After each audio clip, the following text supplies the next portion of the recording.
Shalom. Mari bersama kembali kita buka Alkitab kita di dalam kitab 2 Petrus pasal yang kedua. 2 Petrus pasal yang kedua, mulai ayat yang pertama.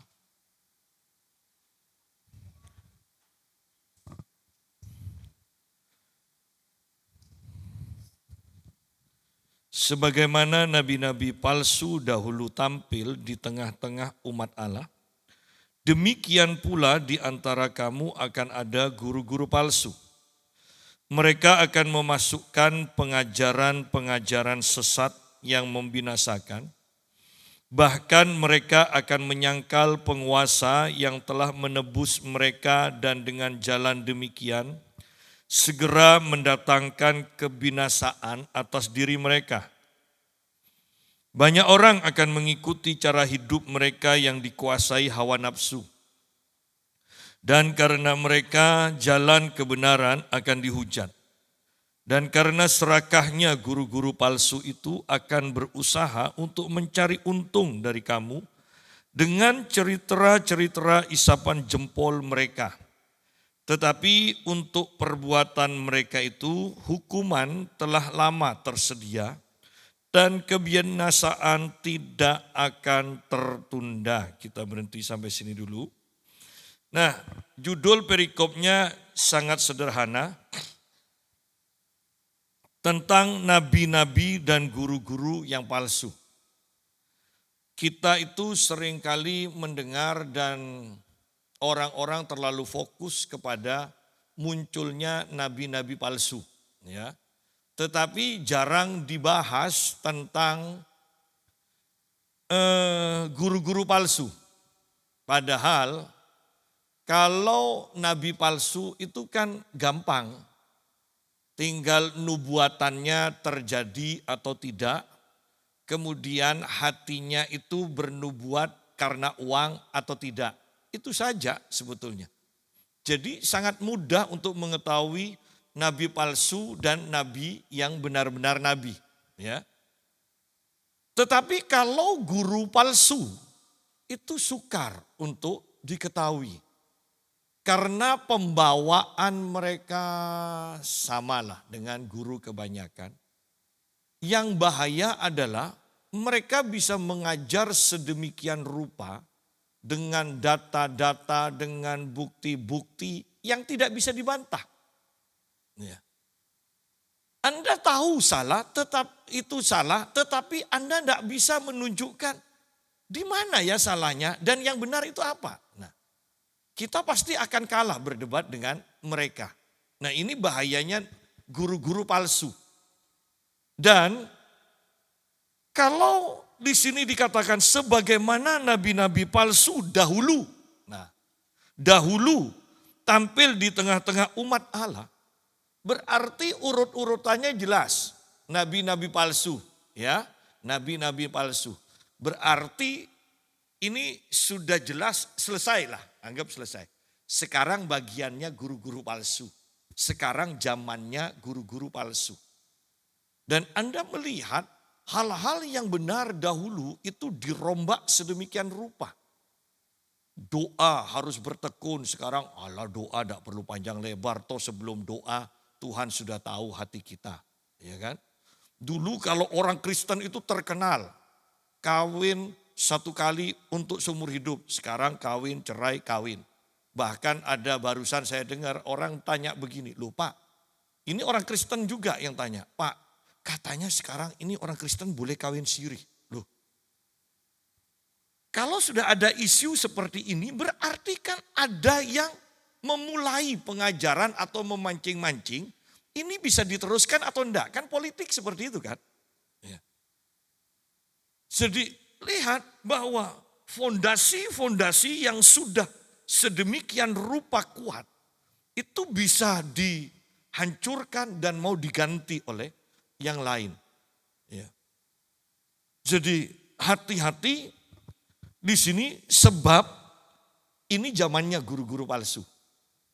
Karena Alkitab katakan bahwa di akhir zaman itu akan tampil penyesat. Bagaimana bisa sesat kalau doktrin kita benar? Otomatis harus diubah doktrinnya menjadi salah, baru kita akan bisa sesat. Ya. Nah, mari kita lihat sekarang kembali lanjutannya. Demikian pula di antara kamu akan ada guru-guru palsu. Mereka akan memasukkan pengajaran-pengajaran sesat yang membinasakan.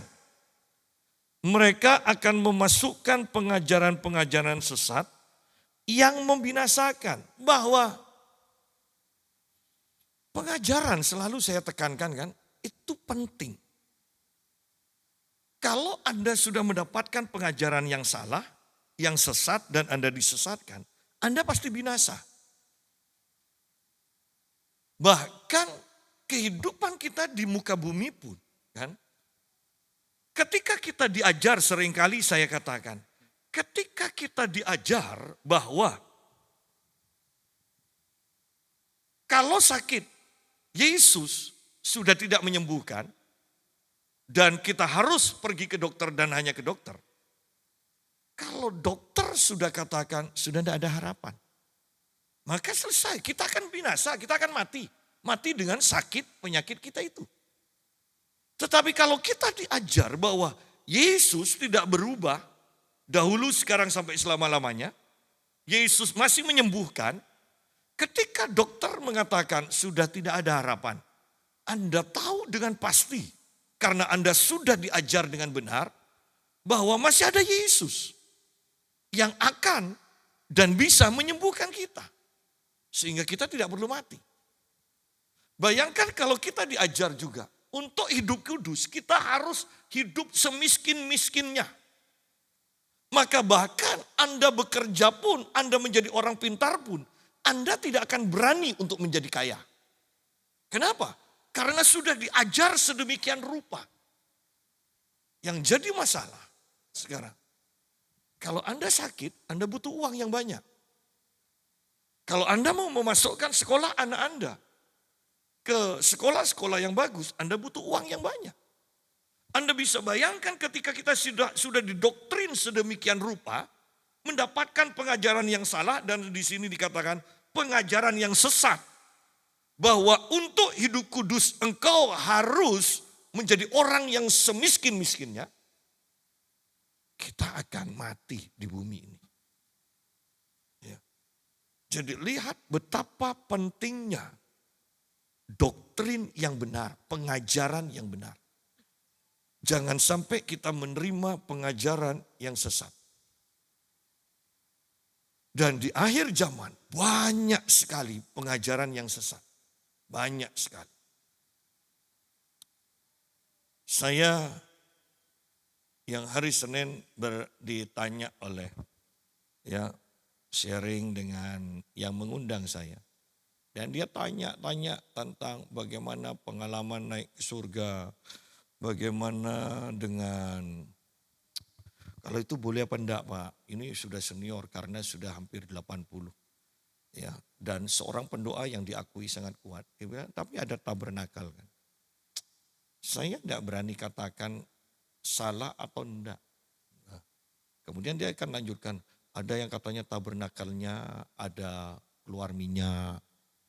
Saya hanya jawab begini, di Alkitab itu tertulis jangan membuat patung berupa apapun juga. Itu patung atau bukan? Oh iya patung. Kalau kita sudah menyediakan sarana prasarananya, bukankah bagi iblis gampang kan untuk membuat atau menimbulkan minyak di patung itu? Kemudian pertanyaannya, yang kedua saya katakan, kira-kira Tuhan lebih tertarik mengurapi orang atau benda? Ya pasti orang. Ya sudah, selesai kan? Tetapi kan kalau kita tidak punya pengajaran yang benar, kita kan akan terpukau. Wow, keluar minyak. Luar biasa. Anda sering mendengarkan patung Bunda Maria menangis keluar darah. Yang saya mau katakan begini, saya tidak akan katakan itu salah apa atau enggak. Saya hanya mau katakan begini. Apakah setan bisa membuat itu? Bisa. Supaya orang fokus kepada patung itu. Ayo yang kenal Tuhan, saya mau katakan begini. Apakah Tuhan kita suka dengan cara kerja yang seperti itu? Dan kira-kira Tuhan yang kita kenal, apakah akan melakukan seperti itu? Membuat sebuah patung mengeluarkan air mata darah? Tuhan tidak akan membuat orang-orang itu mengalihkan perhatian dari wajahnya, wajah Tuhan. Dia tidak akan membagikan kemuliaannya kepada siapapun juga. Bahwa dia yang harus jadi yang utama. Itu kebenarannya.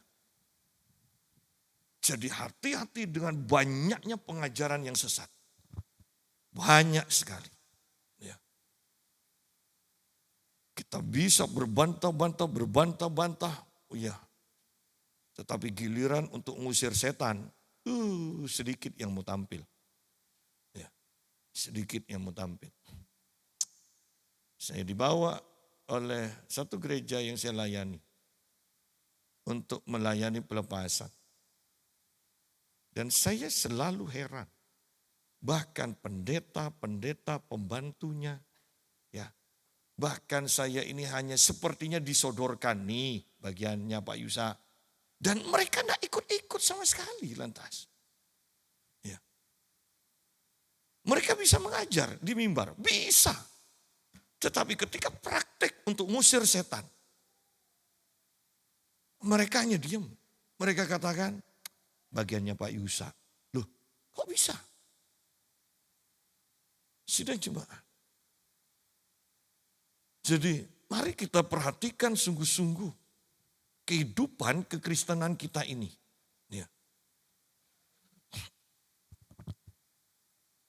Di Probolinggo, seorang ibu datang pada saya dan dia berkata, Pak Yusa, doakan saya pelepasan. Apanya yang mau dilepaskan ibu? Ya. Iya Pak, saya guyon dia tanggapi dengan serius. Iya Pak, saya sudah dilayani pelepasan tapi kok sepertinya masih ada yang ngomong, telinga saya juga sering sakit.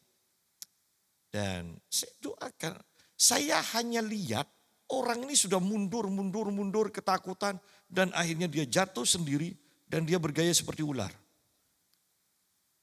Selesai, staf pendeta yang ngajak saya makan, dia katakan, itu sudah dilayani pelepasan Pak oleh si A. Itu sampai jam 11 malam. Kok dengan Pak Yusa kok cepat? Kalau ada yang bisa cepat kenapa harus lama? Kan gitu kan? Ya. Lebih enak kan lama di meja makan kan? Daripada ngusir setan.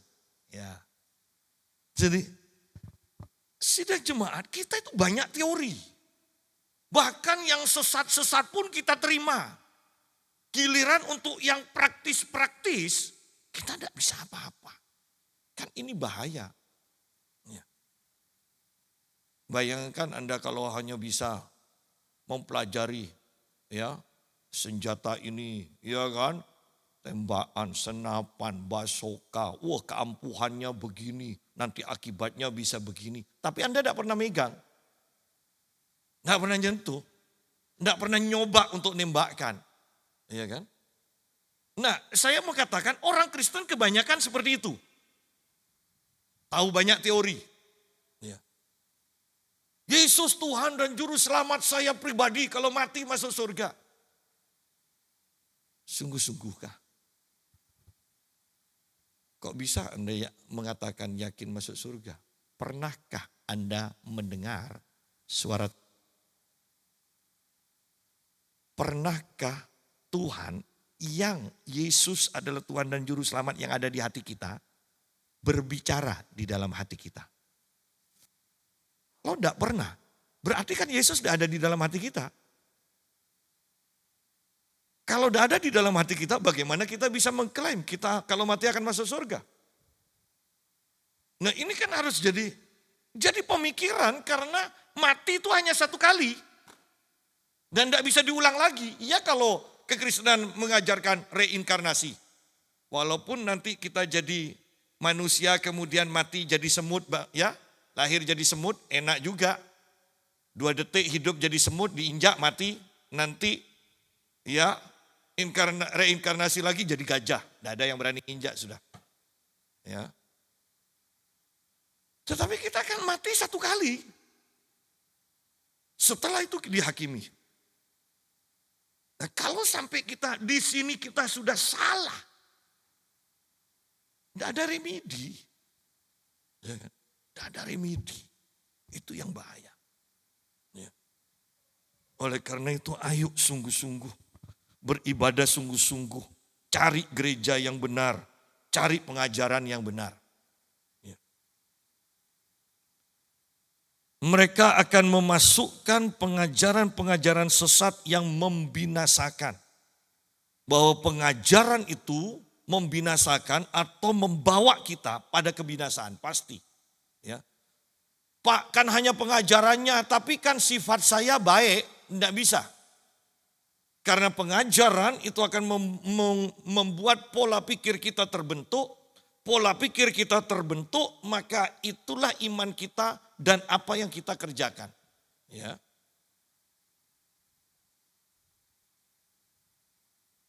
Bahkan mereka akan menyangkal penguasa yang telah menebus mereka dan dengan jalan demikian segera mendatangkan kebinasaan atas diri mereka. Sidang jemaat.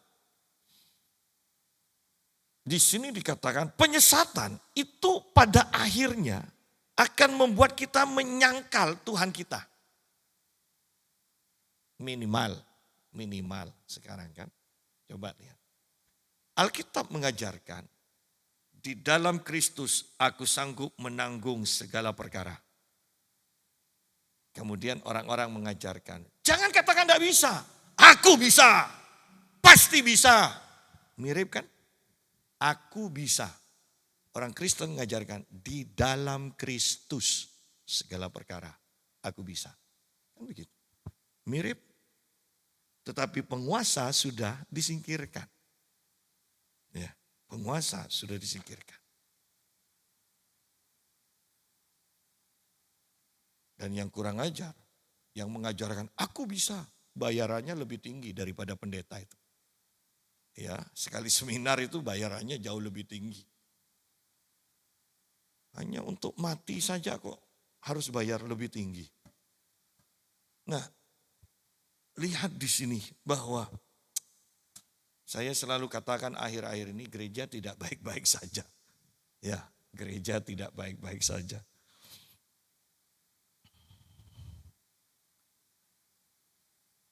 Ayat yang kedua. Banyak orang akan mengikuti cara hidup mereka yang dikuasai hawa nafsu.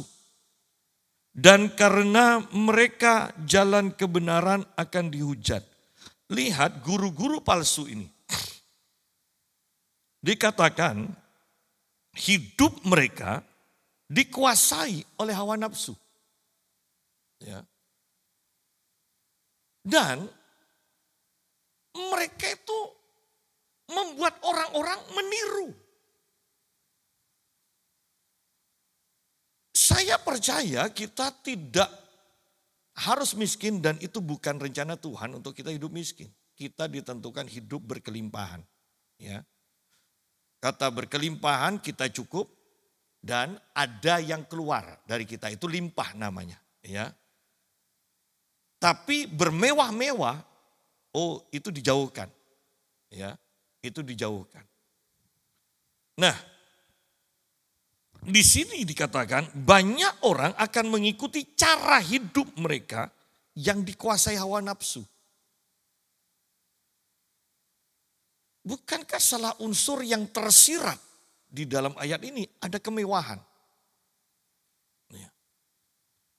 Dan karena mereka jalan kebenaran akan dihujat. Lihat yang terjadi di sekitar kita. Kalau Anda memperhatikan medsos ya.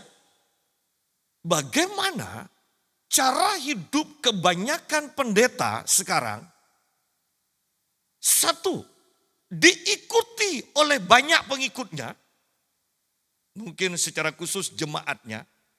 Pendetanya suka bermewah-mewah, jemaatnya juga orang yang suka bermewah-mewah. Dan dengan cara seperti itu dikatakan jalan kebenaran itu dihujat.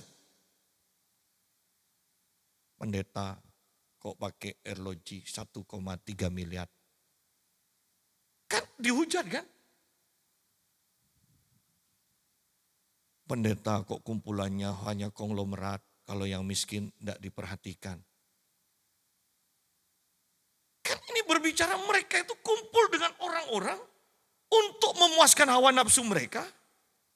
Untuk kumpul juga dengan orang-orang yang penuh dengan hawa nafsu. Dan yang jadi masalah jemaatnya yang penuh hawa nafsu tidak merasa bersalah. Kenapa?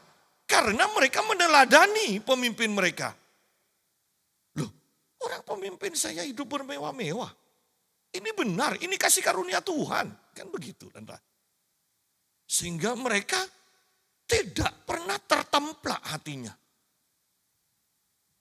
Mereka membenarkan dan merasa benar ketika hidup dipenuhi dengan hawa nafsu.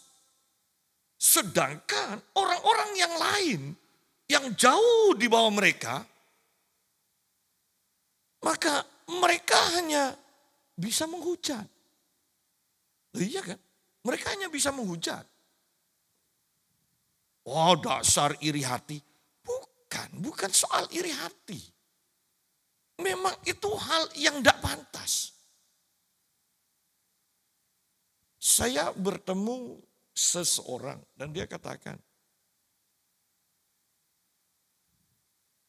saya Kristen, tapi saya tidak ke gereja.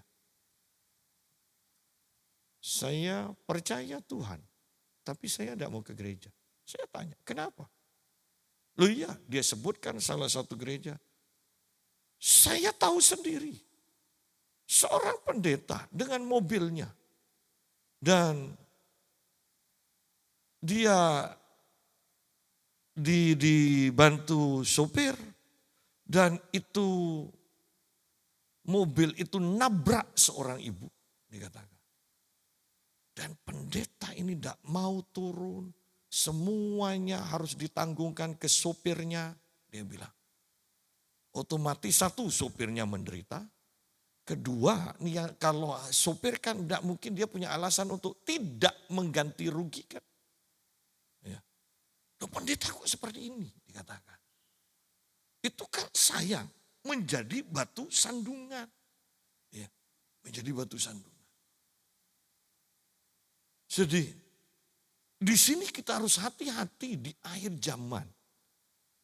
Ayo saya tetap percaya bahwa mau sekaya apapun, kesederhanaan hidup kita harus terpancar. Saya tidak berbicara tentang pakaian yang jelek-jelek ya, sederhana. Tetapi kesederhanaan itu terpancar dari gaya hidup kita, kehidupan kita, cara ngomong kita. Bahkan orang lain lihat kita pun dia akan tahu. Ya. Kan Anda bisa lihat kan kadang seseorang untuk dekat-dekat aja sudah tidak bisa kelihatannya. Ya. Kenapa? Memang dari dalamnya seperti itu. Gitu loh. Ya. Jadi kita lihat betapa berbahayanya guru-guru palsu ini. Banyak orang akan mengikuti cara hidup mereka yang dikuasai hawa nafsu. Dan karena mereka jalan kebenaran akan dihujat. Oh ini terjadi sudah. Dan banyak terjadi. Ya. Gara-gara gereja yang bermewah-mewah, gara-gara pendeta yang bermewah-mewah, penuh hawa nafsu. Ya. Maka jalan kebenaran, firman Tuhan, kekristenan dihujat oleh banyak orang. Kenapa? Karena guru palsu. Ya. Dan karena serakahnya, nah kembali sekarang kan. Karena serakahnya guru-guru palsu itu akan berusaha mencari untung. Tadi penuh hawa nafsu, sekarang menjadi serakah. Karena serakahnya, mereka berusaha mencari untung dari kamu dengan cerita-cerita isapan jempol mereka. Tetapi untuk perbuatan mereka itu hukuman telah lama tersedia dan kebinasaan tidak akan tertunda. Jadi kita tidak usah bingung ya dengan kok begini Tuhan tidak adil. Enggak, Tuhan adil. Buktinya di sini dikatakan bahwa hukuman telah lama tersedia dan kebinasaan tidak akan tertunda. Jadi tidak usah marah karena tanpa dimarahi kita pun mereka itu pasti akan dihukum oleh Tuhan. Ya. Santai aja.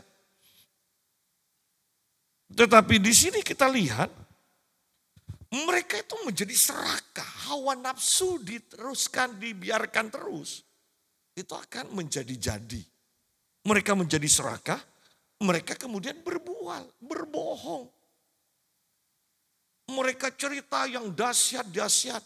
Kalau Anda dulu perhatikan dulu itu ada beberapa gereja yang mempraktekkan begini. Tuhan menyuruh saya untuk melepaskan pengurapan kekayaan. Nah, kemudian mereka kemudian nyumbang emas, buka kalung, dompet, ya kan? Padahal itu dimulai dari stafnya pengkhotbah sendiri. Orang lain ikut. Selesai ibadah, stafnya kata, mana cincin saya yang tadi? Mana kalung saya yang tadi diambil? Tapi orang kan sudah terpengaruh. Ya. Itu dulu. Sekarang biasanya ngandalkan nubuatan dan penglihatan biasanya. Ya, kalau dulu pakai teknik, sekarang lebih praktis. Ya, kalau Tuhan sudah berbicara. Nah, ada seorang yang diakui mempunyai karunia nubuat katanya. Dan jelas orang ini ajarannya sesat. Dia seorang gembala tetapi dia katakan firman tidak penting. Yang penting nyanyi aja nyembah Tuhan. Firman tidak penting. Ya. Nah, orang ini punya kebiasaan begini. Dia akan diikuti pendoa-pendoanya atau pengikut-pengikutnya. Kemudian dia pergi ketemu dengan orang kaya. Dan dia akan berdoa. Tuhan akan memberkati ibu. Tuhan akan semakin melimpahi ibu. Dan ketika Tuhan melimpahi ibu, Tuhan menugaskan ibu untuk membiayai 4 pendoa pergi ke Israel. Selesai, ya selesai. Amin. Ngomong, ibu, ini yang ikut saya, ini pendoa-pendoa. Nah, Anda sudah tahu kan lanjutnya? Ya cara kerjanya begitu. Artinya ini loh, kenapa gereja, pendeta-pendeta dihujat? Ini akhir zaman, semua akan diungkapkan. Saya tetap percaya, ingat antara yang benar dan yang salah, bukan 50-50. Ingat itu. Anda patokannya dengan yang sedikit. Dari 4 macam tanah, hanya 1 yang menghasilkan. Jadi Yesus juga berkata, berjuanglah untuk melewati, untuk masuk lewat pintu yang sempit itu. Ya, jangan yang lebar. Artinya memang sangat sedikit. Jadi ketika kita banyak melihat penyesatan-penyesatan seperti itu, sudahlah, tidak usah bingung, cukup katakan tergenapi. Ya kan, tergenapi memang. Ya. Dan karena serakahnya guru-guru palsu itu akan berusaha mencari untung dari kamu dengan cerita-cerita isapan jempol mereka. Seorang hamba Tuhan mengatakan, puji Tuhan, saya bertemu dengan seseorang, saya layani. Dan saya diberkati dengan rumah seharga 2 miliar lebih. Tapi orang-orang kan bingung, sudah dapat rumah seharga 2 miliar lebih. Kok masih cari utangan 100 juta? Dan itu pun tidak bayar. Nah, Anda lihat kejanggalan-kejanggalan karena serakahnya, karena hawa nafsu yang dibiarkan mencapai dalam taraf keserakahan sehingga mereka berbohong demi untuk mendapatkan lebih banyak lagi. Gitu loh. Ya. Makanya sekarang juga ada pengajaran buah sulung. Setiap Februari, bulan Januari, gaji bulan Januari itu diserahkan semua ke gereja. Katanya itu akan mendatangkan berkat bagi. Kalau saya bukan untuk jemaat, saya yakin jemaatnya pasti kelimpungan kalau ada pengajaran dan itu dilakukan. Dan itu dilakukan. Ingat, pengajaran sesat itu melepaskan kuasa roh. Sehingga Anda bisa nurut seperti sapi dicucuk hidungnya itu loh. Ya. Gitu. Mau diajarkan buah sulung di sini? Ya. Dan ingat loh, ini perhatikan. Orang-orang terpelajar bisa kena kok dengan ajaran yang tidak masuk akal seperti itu. Saya percaya buah sulung? Iya. Kalau Anda bekerja pertama kali, semua gaji Anda itu diserahkan ke Tuhan, itu buah sulung. Saya percaya. Tuhan baik. Kenapa? Gaji pertama Anda kerja pasti tidak besar. Bayangkan kalau yang dicari Tuhan buah sulung di tahun yang ke-10. Ya. Tuhan kita baik kok. Tuhan tidak akan menyusahkan kita. Tapi kalau yang sudah konglomerat, gaji tiap tahun, gaji bulan Januari diserahkan.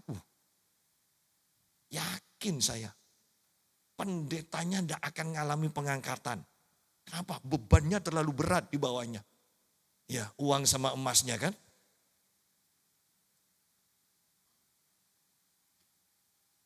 Tetapi untuk perbuatan mereka itu, hukuman telah lama tersedia. Dan kebinasaan tidak akan tertunda. Ya. Ini sangat luar biasa. Artinya begini, kita itu kalau beriman untuk KKE, untuk kebangunan rohani, kita doanya selalu percepatan. Minta percepatan Tuhan. Seharusnya ini juga minta doa percepatan. Di sini kan tidak akan tertunda. Ya Tuhan, amin, tidak tertunda, tapi lebih baik untuk dipercepat Tuhan. Ya.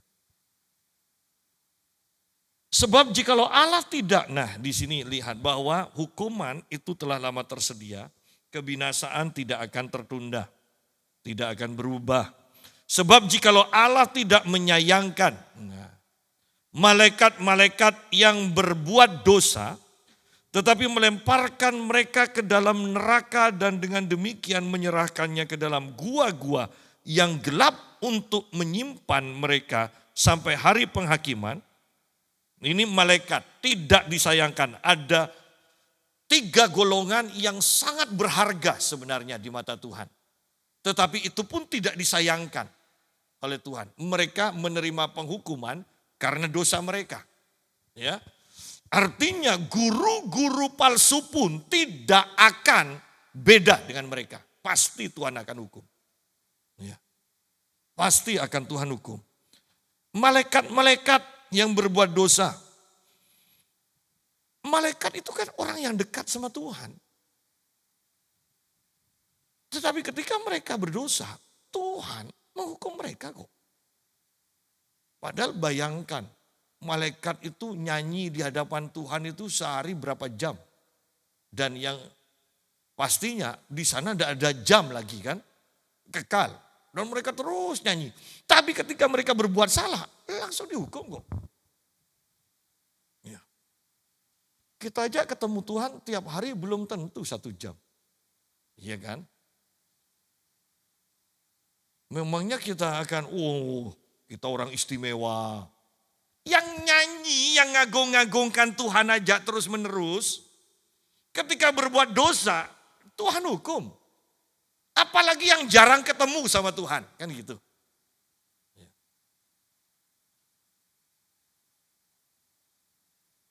malaikat pun dihukum.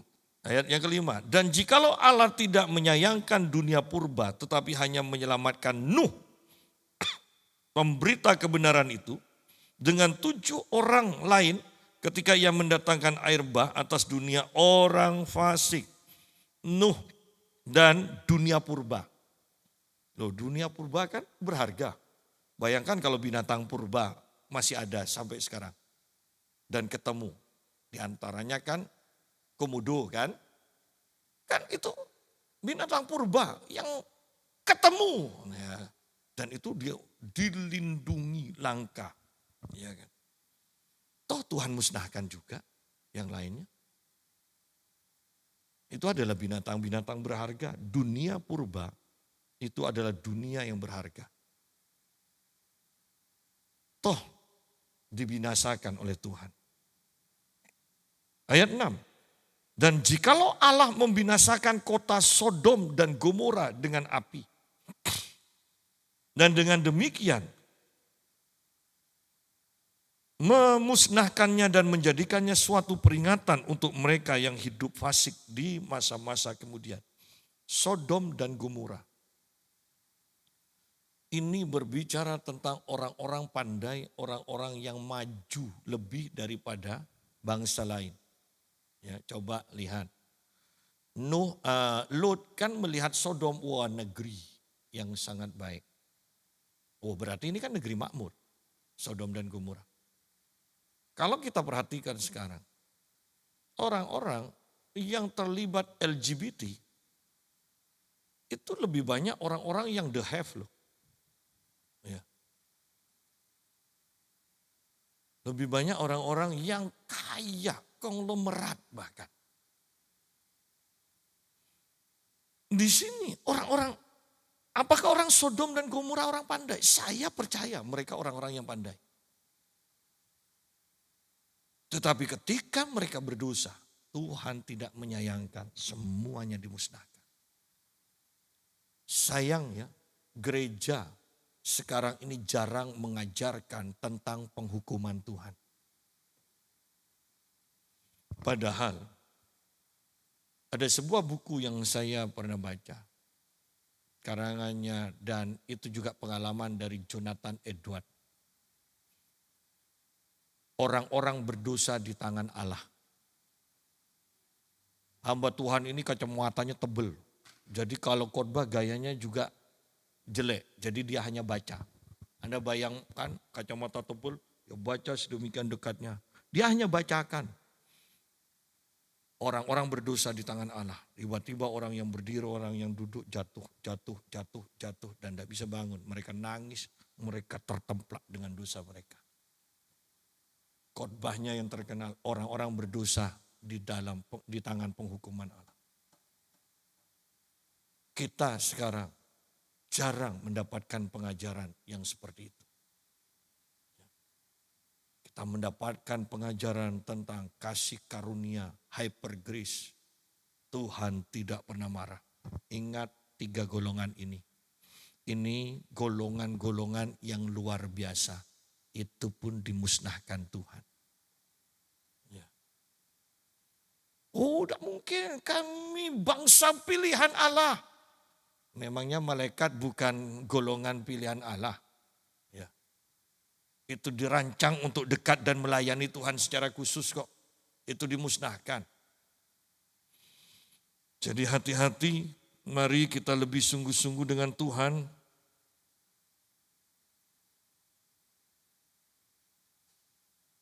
Ayat yang ke-9 saya loncat karena 7, 8 itu berbicara tentang Lot di Sodom. Maka nyata bahwa Tuhan tahu menyelamatkan orang-orang saleh dari pencobaan dan tahu menyimpan orang-orang jahat untuk disiksa pada hari penghakiman. Loh ini Tuhan kita loh.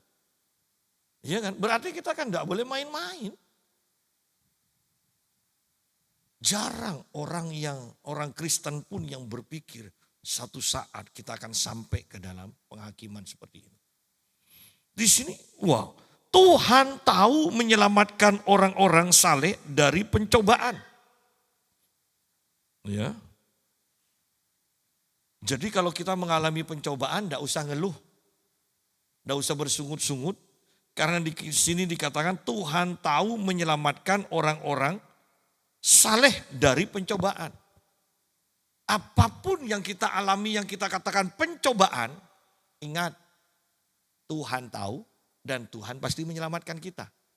Oleh karena itu, dalam perjalanan menerima penyelamatan dari Tuhan ini, tidak usah bersungut-sungut ketika kita masih dalam pencobaan. Karena Alkitab juga mengatakan penderitaan dari pencobaan ini kan hanya sekejap saja dibandingkan kekekalan. Ya kan? Jadi hanya sekejap. Jangan bersungut-sungut apapun yang kita alami. Yang kita pikir jelek, tidak baik bagi kita. Ayo belajar bersyukur. Karena Tuhan tahu cara menyelamatkan orang-orang yang saleh dari pencobaan. Nah, yang harus kita waspadai adalah dan tahu menyimpan orang-orang yang jahat untuk disiksa pada hari penghakiman. Bahwa jelas orang yang jahat pasti akan masuk ke dalam penghakiman dan di sana dia disiksa. Nah, kembali ketika sudah melihat seperti ini, ajaran sesat mulai muncul lagi. Coba, tidak mungkinlah itu. Ada neraka, hukuman kekal, tidak mungkin. Bayangkan Tuhan yang adalah kasih. Bagaimana bisa dia yang adalah kasih bisa menghukum orang sampai kekekalan? Nah, padahal bukan Tuhan yang menghukum, orang itu sendiri yang memilih penghukuman. Dari awal Injil Yohanes mengatakan pasal yang ketiga, bahwa orang yang tidak percaya kepada Tuhan Yesus dari awal itu sudah ada dalam penghukuman. Ketika mereka percaya pada Tuhan Yesus, mereka keluar dari penghukuman ini dan diselamatkan. Menjadi orang yang diselamatkan. Kalau mereka tidak percaya pada Yesus, mereka tetap di tempatnya. Yaitu tempat penghukuman sebagai orang-orang yang memang terhukum dari awal seperti itu. Ya. Jadi ketika mereka itu disiksa di neraka, memang dari awal itulah tempat mereka, alur mereka, arah mereka ke sana. Oleh karena itu di stop dengan salib. Ayo sebelum sampai ke sana tujuan akhir, salib. Yang percaya tidak binasa. Injil Yohanes 3 ayat yang ke-16 kan.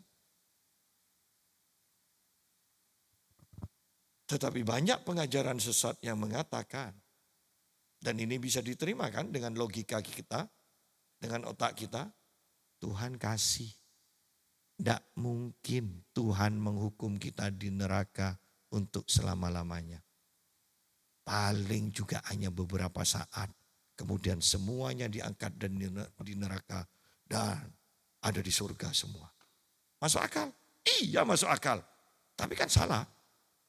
Tidak sesuai dengan firman Tuhan. Iya. Itu.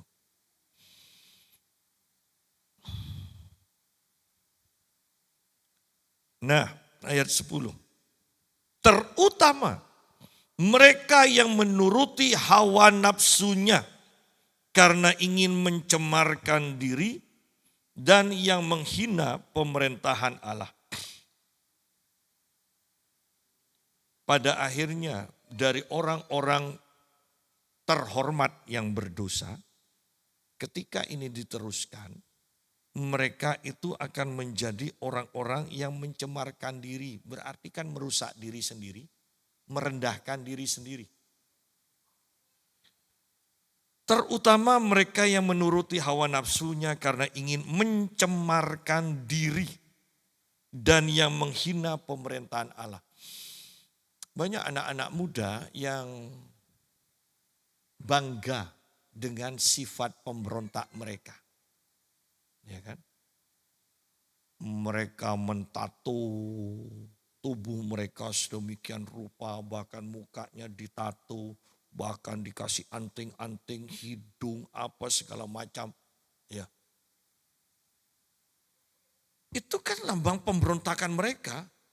Mereka tidak mau dikekang, hawa nafsu mereka tidak mau dikekang. Mereka mencemarkan diri, kitab Roma katakan juga mereka mencemarkan diri dengan apa? Mereka tidak puas dengan seks yang wajar. Kawin suami istri, ini laki sama laki, perempuan sama perempuan. Ada laki sama laki dan perempuan, perempuan sama laki dan perempuan. Yang sudah tidak wajar, lebih daripada itu. Manusia dengan binatang. Mereka memang mencemarkan diri dan mereka itu menghina pemerintahan Allah. Maksudnya menghina pemerintahan Allah apa? Kan Allah sudah menjelaskan, jangan merajah tubuhmu. Ya. Allah sudah memberikan aturan suami istri. Allah sudah memberi aturan anak hormat pada orang tua. Ketika ini semua dilanggar, bukankah ini yang disebut menghina pemerintahan Allah? Loh, kalau sudah ditetapkan jalurnya, jalur kendaraan ini harus di sini. Kemudian kita melanggar, itu kan kita menghina aturan-aturan yang sudah ditetapkan. Ya. Enggak Pak, orang saya lebih enak jalan di sebelah kanan. Nah, kan repot. Padahal aturannya Indonesia sebelah kiri.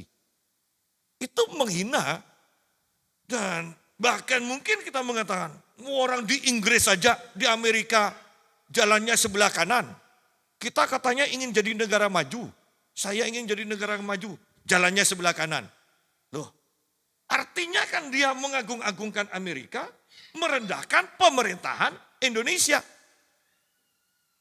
Nah, di sini juga ketika kita tidak patuh kepada pemerintahan Allah, maka kita hanya sedang mengagung-agungkan pemerintahan yang lain. Ya. Mereka begitu berani dan angkuh sehingga tidak segan-segan menghujat kemuliaan. Padahal malaikat-malaikat sendiri yang sekalipun lebih kuat dan lebih berkuasa daripada mereka, tidak memakai kata-kata hujat kalau malaikat-malaikat itu menuntut hukuman atas mereka di hadapan Allah. Nah, kita akan teruskan, tetapi mereka itu sama dengan hewan yang tidak berakal, sama dengan binatang yang hanya dilahirkan untuk ditangkap dan dimusnahkan. Mereka menghujat apa yang tidak mereka ketahui sehingga oleh perbuatan mereka yang jahat, mereka sendiri akan binasa seperti binatang liar. Anda lihat orang-orang ini, guru-guru palsu ini ya, mengalami penurunan sedemikian rupa. Dari guru menjadi guru palsu, penuh hawa nafsu, penuh dengan keserakahan, kemudian sampai mencemarkan diri sendiri, kemudian turun lagi sampai seperti hewan, binatang yang akan dibinasakan. Ini kan turun terus seperti itu. Ya, ngeri sekali. Dan akan ayat 13 dan akan mengalami nasib yang buruk sebagai upah kejahatan mereka pasti. Ya. Ingat ada upah, ada hukuman, mengalami nasib yang buruk sebagai upah kejahatan mereka. Berfoya-foya pada siang hari mereka anggap kenikmatan. Mereka adalah kotoran dan noda yang mabuk dalam hawa nafsu. Mereka kalau mereka duduk makan minum bersama-sama dengan kamu. Ini kan ngeri. Mereka makan minum berfoya-foya. Ya, berfoya-foya. Anda bisa bayanglah kehidupan guru-guru. Jangan jauh-jauh, guru-guru Kristen ini khususnya. Bukan guru-guru yang di sekolah. Ya, hamba-hamba Tuhan, pendeta yang banyak mengajar itu loh. Ya, itu yang disebut guru-guru palsu. Banyak ajaran-ajaran sekarang yang menghancurkan fondasi-fondasi iman yang sudah tertata begitu kuatnya. Itu dihancurkan dan diajarkan yang salah-salah. Ayat 14, mata mereka penuh nafsu jinah. Hati-hati, ketika kita sudah banyak uang, perjinahan itu mengintai. Ya. Kebanyakan pendeta-pendeta yang jatuh dalam perjinahan kan yang sudah kaya kan. Ya, Anda akan kaget kalau tahu pendeta-pendeta yang terkenal di Indonesia ternyata sudah beberapa kali. Ya bukan sudah jatuh, tapi sudah beberapa kali. Ya. Dan mereka tetap melayani loh. Anda bisa bayangkan mereka sering tumpang tangan kepada jemaatnya? Kira-kira jemaatnya yang menerima pengurapan perjinahan itu bagaimana? Ya. Sehingga jangan heran ketika sekarang gereja menjadi kacau. Tidak ada kekudusan. Saya katakan tidak ada kekudusan. Kenapa saya katakan tidak ada kekudusan? Buktinya tidak ada hadirat Tuhan di dalam banyak gereja. Kalau yang namanya pujian, penyembahan, musik yang canggih-canggih. Oh, Anda kalau tahu gereja besar, tidak seperti kita di sini. Itu di belakang kalau penyembahan, pujian kan ada yang ngatur kan. Pakai, mana yang perlu ditinggikan, mana yang direndahkan, mana. Sedemikian canggihnya dan tujuannya apa? Untuk mengaduk-ngaduk jiwa manusia.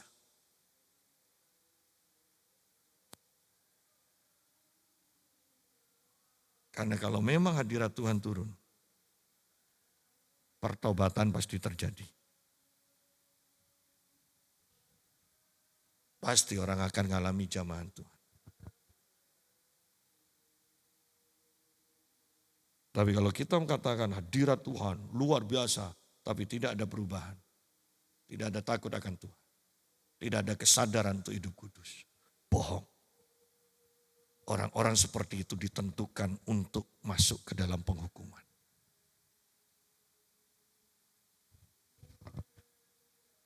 Mata mereka penuh nafsu sinah dan mereka tidak pernah jemu. Anda bisa bayangkan ini guru palsu ini.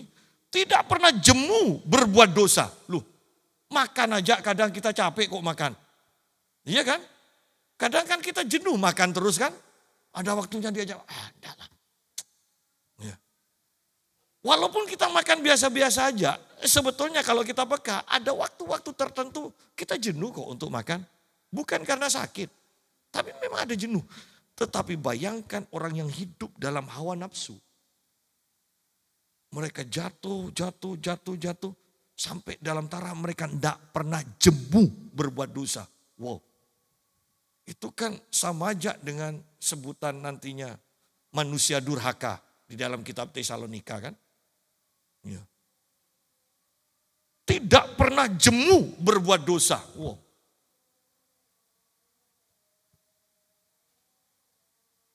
Mereka memikat orang-orang yang lemah.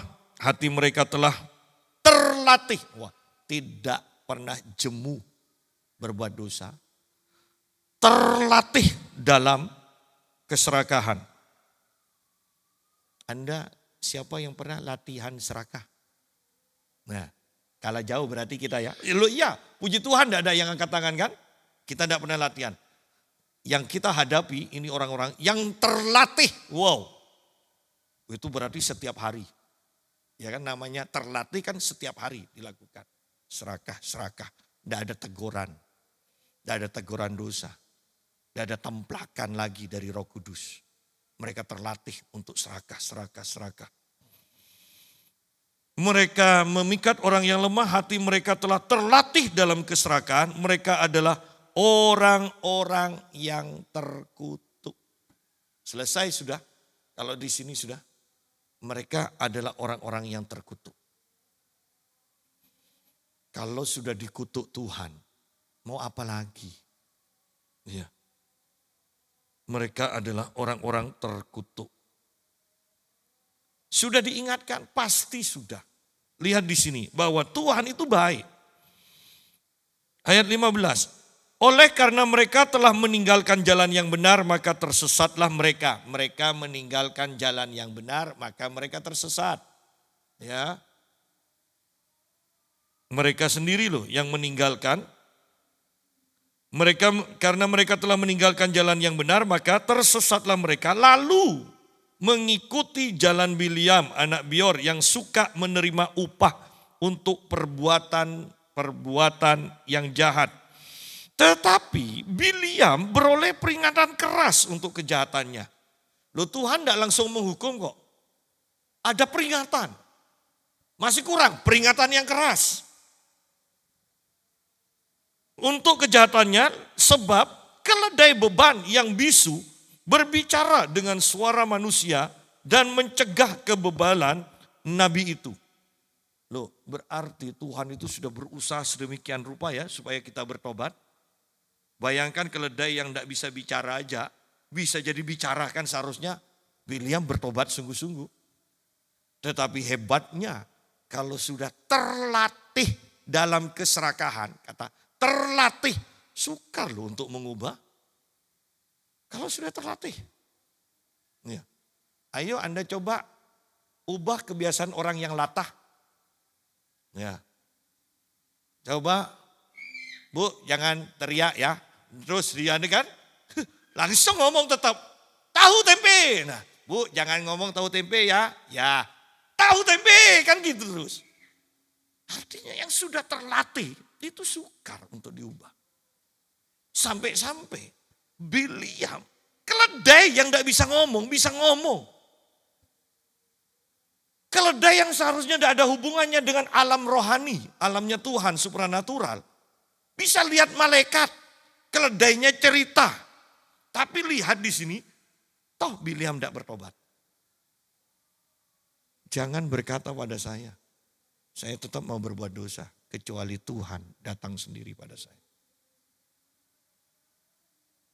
Kurang apa kalau keledai bisa lihat malaikat? Kalau hatimu sudah terlatih keras, engkau tidak akan berubah. Dan penghukuman tersedia. Ingat itu.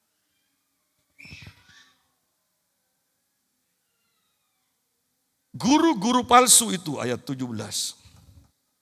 Adalah seperti mata air yang kering. Seperti kabut yang dihalaukan taufan. Bagi mereka telah tersedia tempat dalam kegelapan yang paling dahsyat. Artinya begini, mereka memberi pengharapan kosong. Mereka memberikan pengharapan kosong. Kan di sini dikatakan seperti mata air yang kering. Mata air. Tapi tidak ada airnya, kan repot. Ya. Itu pengharapan kosong. Sudah semangat kan dari jauh, bayangkan di padang gurun. Terus lihat kan, mata air. Ketika didatang, tidak ada air. Itu. Berapa banyak orang yang dikatakan, wah Tuhan menginginkan kita sekarang menabur. Dan mereka menabur, Anda pasti akan menuai 100 kali lipat. Tidak salah ayat-ayat yang dipakai. Tetapi ingat, kalau itu hanya karena keserakahan dari hamba Tuhan itu. Dan mereka bernubuatan yang kosong. Nih, harapan dari orang yang memberi 100 kali lipat. Tetapi seperti mata air yang kosong. Mereka tidak mendapatkan pengharapan mereka. Ya. Hati-hati, saya kembali mau tekankan ini zaman yang jahat. Apa yang Anda lihat baik, kelihatannya baik, belum tentu. Apa yang kelihatannya benar, bahkan pendeta benar, belum tentu. Ya.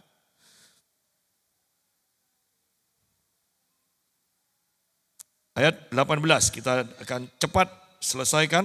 Sebab mereka mengucapkan kata-kata yang congkak. Ada guru-guru palsu atau pendeta-pendeta yang congkak? Banyak. Ada pendeta-pendeta yang tidak tersentuh oleh orang miskin, tidak bisa disentuh, didekati, banyak. Ya. Loh, ini memang zamannya. Memang zamannya seperti ini. Karena penghakiman akan segera terjadi kok. Ya.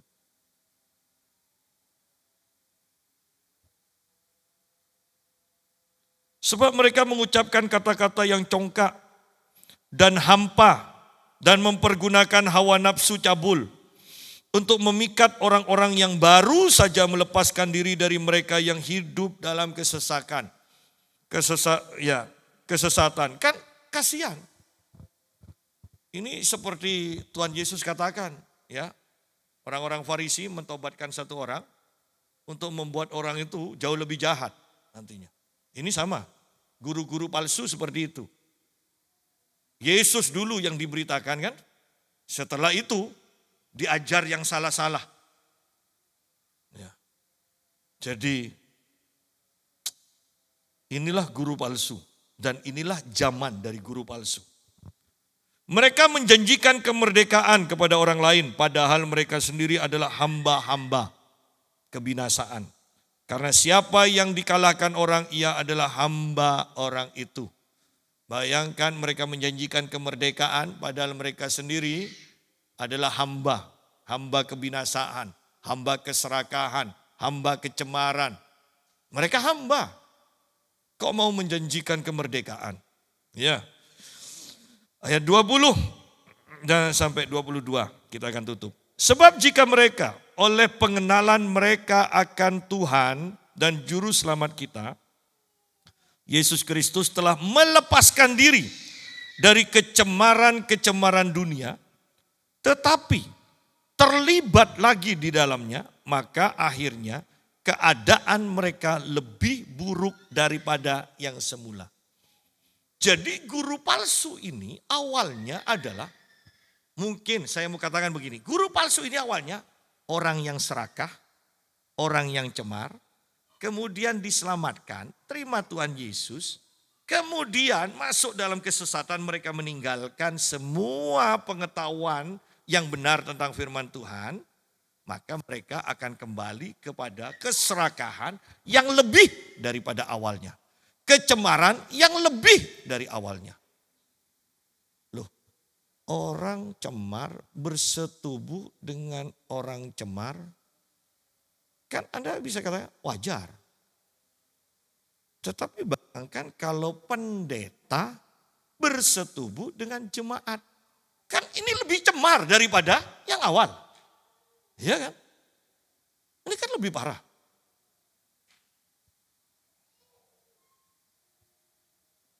Seseorang yang saya mentori bercerita begini. Saya ibadah di gereja ini, Pak. Saya jemaat baru. Kemudian ketika saya ibadah, satu orang perempuan berkata begini di ibadah itu. Itu apa ke gereja ini? Loh, padahal dia sendiri duduk di gereja itu. Untuk apa ke gereja ini? Loh, kenapa? Enggaklah, nanti kalau Tuhan gerakkan saya cerita kepada ibu. Ini pertemuan pertama. Dalam beberapa kali ibadah kemudian, ketemu lagi dengan ibu ini duduk berdampingan. Sekarang ibu ini kadang ikut saya ceritakan. Yang di depan pendeta yang ngajar itu, dia mensetubuhi saya. Dia melecehkan saya. Dan saya kenal beberapa wanita yang dia lecehkan juga. Dan wanita ini yang saya mentori sekarang ini dia katakan, saya keluar Pak dengan suami saya dari gereja itu. Oh, saya katakan bagus itu. Ada orang kadang sudah tahu pendetanya amoral, masih tetap setia di gereja itu. Ya, ada. Mereka tidak tahu bahwa impartasi pengurapan itu satu sangat berharga. Kedua sangat membahayakan kan? Kalau orangnya tidak benar. Ya. Jadi mari kita hati-hati di sini. Karena itu bagi mereka adalah lebih baik jika mereka tidak pernah mengenal jalan kebenaran daripada mengenalnya. Tetapi kemudian berbalik dari perintah kudus yang disampaikan kepada mereka. Bagi mereka cocok apa yang dikatakan peribahasa yang benar ini. Anjing kembali lagi ke muntahnya dan babi yang mandi kembali lagi ke kubangannya. Lebih baik tidak percaya Tuhan Yesus daripada percaya meninggalkan. Coba lihat di YouTube sekarang. Waktu terima Tuhan Yesus tidak belajar Alkitab. Setelah meninggalkan Tuhan Yesus belajar Alkitab dengan cara pikir yang salah, dengan hati yang salah. Sehingga mereka dikatakan dan kita lihat mereka lebih jahat daripada sebelum jadi Kristen. Ya kan? Mereka lebih jahat daripada sebelum jadi orang Kristen. Ya. Jadi di sini kita lihat, hati-hati ketika kita terima Tuhan Yesus. Ayo belajar pengajaran yang benar. Belajar kepada guru yang benar. Sehingga engkau akan terus diperbaharui. Pada intinya kalau kita ingin tahu pengajaran itu benar atau tidak, Anda akan semakin tidak tertarik dengan hal-hal duniawi dan Anda akan semakin tertarik dengan hal-hal yang rohani. Ya, itu ciri-ciri Anda sedang belajar kebenaran. Tapi kalau Anda selama belajar justru semakin tergila-gila dengan harta, semakin ingin sukses, Anda sedang diajar pengajaran yang salah dan oleh orang yang salah. Ingat, kita adalah manusia rohani, bahwa aku harus semakin kecil, Yesus harus semakin bertambah. Paulus katakan, sekalipun manusia jasmaniku semakin merosot, manusia rohaniku diperbaharui dari sehari ke sehari. Pengajaran yang benar akan membawa kita semakin tidak menginginkan hal-hal duniawi, tetapi semakin menginginkan haus akan hal-hal yang rohani. Itu aja ciri-cirinya yang paling gampang. Jadi mari di akhir zaman ini, apa yang sudah kita mulai, jangan pernah ditinggalkan, tetapi seharusnya semakin ditingkatkan, semakin ditingkatkan. Tuhan memberkati. Mari kita berdoa.